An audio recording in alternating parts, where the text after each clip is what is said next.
এভাবে পিঠা বানিয়ে যাকে খাওয়াবেন সে আপনার ফ্যান হয়ে যাবে। হ্যালো এভরিওয়ান, আসসালামু আলাইকুম। কেমন আছেন সবাই? আজ আমি আপনাদের সাথে শেয়ার করব একটু ভিন্নভাবে খুব সহজে ভীষণ মজার একটি পিঠার রেসিপি তৈরি করা, যেমন সহজ, খেতে ভীষণ মজার। তাহলে চলুন, প্রথমে ফ্যানের মধ্যে দিয়ে দিলাম আমি এখানে 2 টেবিল চামচ ঘি। চাইলে আপনারা রান্নার যে রেগুলার তেল আছে সেটা দিতে পারেন। ঘিটা গরম হয়ে গিয়েছে, এখন দিয়ে দিলাম 1 কাপ সুজি। সুজিটা একটু হালকাভাবে আমি বেছে নেব যাতে করে ব্রাউন একটা কালার আসে।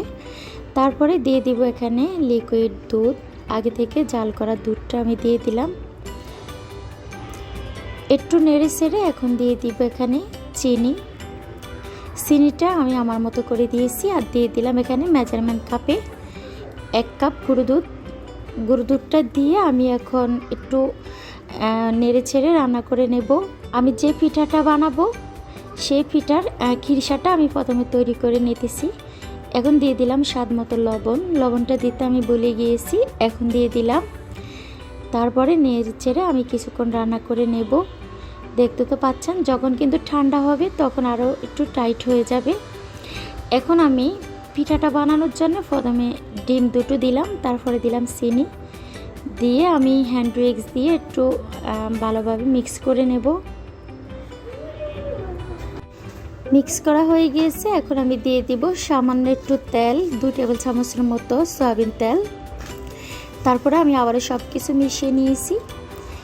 এখন আমি ময়দা দিয়ে দিব এখানে 1.5 কাপের মতো, আর সাথে দিব বেকিং পাউডার 1 টেবিল চামচ দিয়ে আমি একটু ছেলে দিব। ছেলে নিলে কিন্তু যে ব্যাটারটা তৈরি করব সে ব্যাটারটা একেবারে সফট একটা ব্যাটার হবে।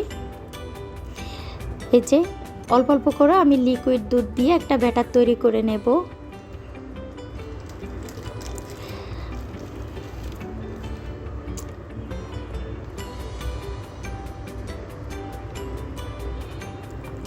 ব্যাটারটা আমার তৈরি করা হয়ে গিয়েছে।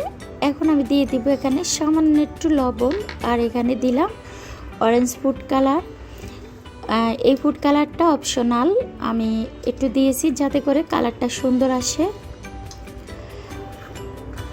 দেখতে তো পাচ্ছেন, ঠিক এভাবে আমি ব্যাটারটা তৈরি করে নিয়েছি। এখন চলে যাব চুলার মধ্যে। প্যানের মধ্যে দিয়ে দিলাম হালকা একটু তেল ব্রাশ করে, তারপরে আমি চামচ দিয়ে 1 চামচের মতো ব্যাটার দিয়ে দিলাম। এখন আমি প্যানকেকটা তৈরি করে নেব বা পিঠাটা তৈরি করে নেব। চুলার হিটটাকে একেবারে লোতে রেখে, দেখুন 1 প্লেট কিন্তু হয়ে গিয়েছে, অনেক সুন্দর একটা কালার আসছে।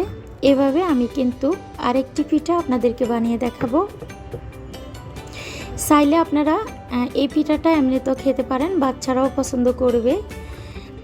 আমি কিন্তু এটাকে একটু ভিন্ন রকমভাবে বানানোর জন্যে কিন্তু খিরসা দিয়ে বানিয়ে নিব, যেন খেতে আরও বেশি মজা লাগে। এই যে দেখুন, খিরসাটা দিয়ে আমি এভাবে হাত দিয়ে চেপে চেপে তারপরে বানিয়ে নিব। এই পিঠাটা আপনারা পাটিসাপটা পিঠা থেকেও বেশি মজা লাগে, বেশি টেস্টি হয়। সবগুলো পিঠা আমি একইভাবে বানিয়ে নিব। দেখতে তো পাচ্ছেন কতটা সহজ লাগে এই পিঠাগুলো বানাতে। পূর্বরা কিন্তু এই পিঠাগুলো অনেক মজা লাগে, আপনারা একবার হলে এইভাবে বানিয়ে খেয়ে দেখবেন। একে একে আমার সবগুলো পিঠা কিন্তু অলরেডি বানানো হয়ে গিয়েছে। আমার ভিডিওটি কেমন লাগছে, ভালো লাগলে লাইক, কমেন্ট, শেয়ার করে দেবেন। নতুন হলে সাবস্ক্রাইব করে দেবেন, ফেসবুক থেকে দেখলে ফলো দিয়ে দিবেন। আজ এ পর্যন্ত, সবাই ভালো থাকবেন। আবার কথা হবে নতুন কোনো ভিডিওর মাধ্যমে। আল্লাহ হাফেজ।